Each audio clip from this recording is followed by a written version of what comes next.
सागर के सानोदा थाना क्षेत्र में शनिवार की सुबह दो पक्षों में विवाद हो गया। विवाद के दौरान उपद्रवियों ने दुकानों में तोड़फोड़ कर आग लगा दी। मामले की जानकारी लगते ही पुलिस अधीक्षक सहित भारी पुलिस बल मौके पर पहुंचा और उपद्रवियों को खदेड़ने का प्रयास किया। भीड़ को खदेड़ने के लिए पुलिस को बल प्रयोग करने के साथ साथ आंसू गैस के गोले भी छोड़ने पड़े, जिसके बाद भीड़ को तितर-बितर किया गया। इस दौरान मौके पर भारी पुलिस बल तैनात रहा। वहीं नरियावली विधायक प्रदीप लारिया भी मौके पर पहुंचे और मामले का संज्ञान लिया। विधायक लारिया ने कहा कि इस तरह की यह 5वीं घटना है और आरोपी आपराधिक प्रवृत्ति का है, जिससे हर कोई परेशान है। उस पर सख्त कार्रवाई होनी चाहिए। घटना के पीछे एक वर्ग विशेष के युवक द्वारा एक युवती को अगवा कर अपने साथ ले जाने की बात सामने आ रही है, जिसके बाद यह सारा विवाद उपजा है। फिलहाल मौके पर मौजूद भारी पुलिस बल स्थिति को नियंत्रित करने का प्रयास कर रहा है। यहाँ पे जो सानोदा गांव में थोड़ा सा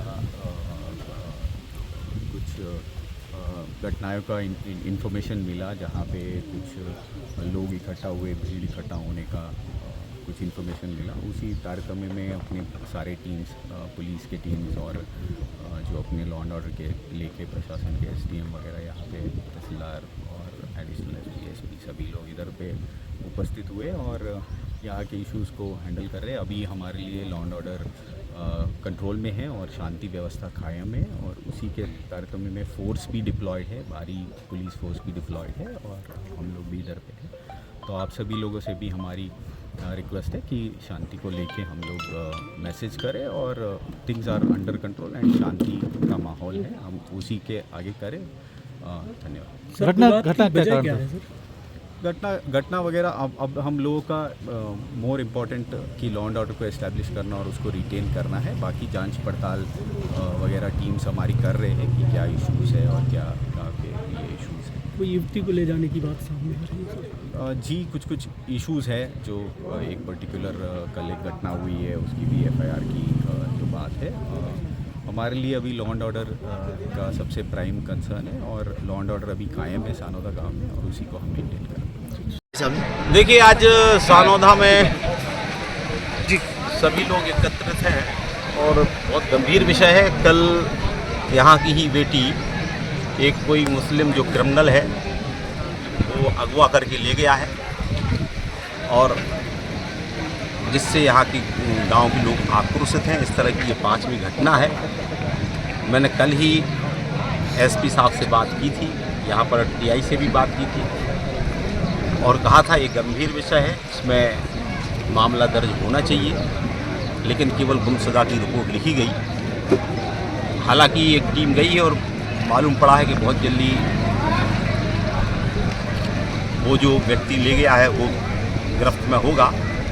लेकिन कुल मिलाकर वो अवैध काम करता है, यहाँ पर शराब बेचता है, सट्टा खिलाता है, जुआ खिलवाता है, क्रिमिनल गतिविधियों में संलग्न है और स्कूल समीप होने के कारण खासतौर पर हमारी जो बेटियाँ हैं वहाँ पर जाती हैं तो छेड़छाड़ जैसी घटना को अंजाम दिया जाता है। क्रिमिनल है तो इसलिए उसके तार सब दूर जुड़े हुए हैं और निश्चित तौर पर इस बात को प्रशासन को गंभीरता से लेना चाहिए। मैंने आज माननीय मुख्यमंत्री जी से, माननीय जो हमारे प्रभारी मंत्री हैं उनसे बात की है। एक तो पुरातत्व विभाग की ज़मीन जिस पर सामान्यतः कोई अतिक्रमण नहीं करता है, एक क्रिमिनल व्यक्ति ही ऐसी ज़मीनों पर अतिक्रमण कर सकता है और वहाँ से पूरा अपना रैकेट शराब का, जुआ का, सट्टा का चलाता है, क्रिमिनल गतिविधियाँ करता है। और निश्चित तौर पर यहाँ के लोगों की मांग है कि ऐसे क्रिमिनल व्यक्ति के ऊपर और जो उसमें संलिप्त है उनके खिलाफ सख्त से सख्त कार्रवाई होना चाहिए और अविलंब जो अतिक्रमण है पुरातत्व की ज़मीन पर उसको अविलंब हटाना चाहिए। मैंने आज इस संदर्भ में राजस्व के अधिकारियों से लेकर कलेक्टर से लेकर सबके संज्ञान में मैं लाया हूँ और मेरा ये कहना है कि यदि ये नहीं हटेगा,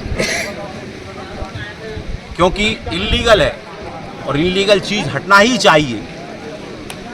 अतिक्रमण यदि है तो उसको हटना ही चाहिए, और यदि नहीं हटेगा तो मुझे लगता है कि गांव के लोगों को मैंने बड़ी मुश्किल से शांत किया है, और मैंने उनसे निवेदन किया है कि प्रशासन को अपना काम करने दीजिएगा। हम भी प्रशासन के साथ हैं, लेकिन गांव के लोगों के भी साथ हैं।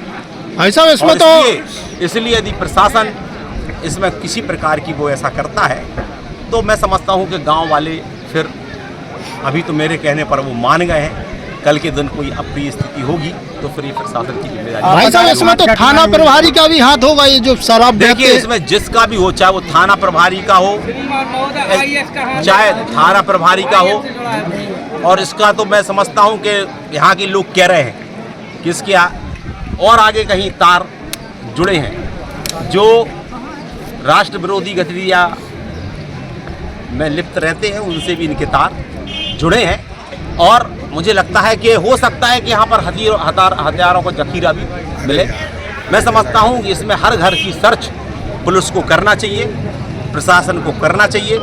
यहाँ पर अवैध हथियार भी मिल सकते हैं, यहाँ शराब भी मिल सकती है, ऐसे अवैध कई चीज़ें मिल सकती हैं। भाई साहब ये भी बताया जा रहा है कि आज उस लड़की की बारात आने वाली थी, इसमें देखिए यही तो दुखद है कि बड़े योजनाबद्ध तरीके से, और उसमें कोई एक आदमी नहीं हो सकता है, बड़े योजनाबद्ध तरीके से जिस तरह से देश के अंदर वातावरण चल रहा है, ये पहला फुसलाकर